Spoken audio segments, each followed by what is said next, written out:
Lenora. Lenora is different from others. Years of perfect stitching experience. Lenora linen, cotton cloth and stitching. Pandikad Road, Vandoor.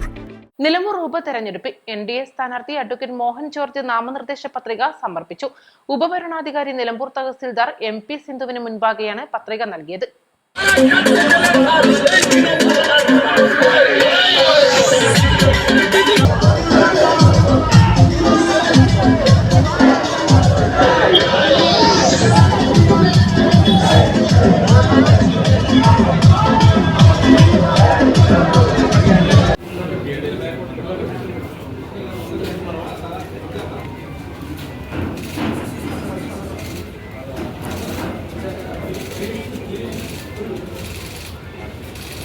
BJP സംസ്ഥാന president Rajeev Chandrasekhar, BDJS സംസ്ഥാന president Tushar Vellappally, BJP സംസ്ഥാന vice പ്രസിഡന്റുമാരായ Shobha Surendran, PK Krishnadas, P Gopalakrishnan എന്നിവർക്കൊപ്പമാണ് ഉച്ചയ്ക്ക് 2:30 Mohan George പത്രിക സമർപ്പിച്ചത്. നിലമ്പൂർ ജ്യോതിപ്പടിയിൽ നിന്നും road ഷോയായാണ് നേതാക്കളും പ്രവർത്തകരും എത്തിയത്. East live, Nilambur.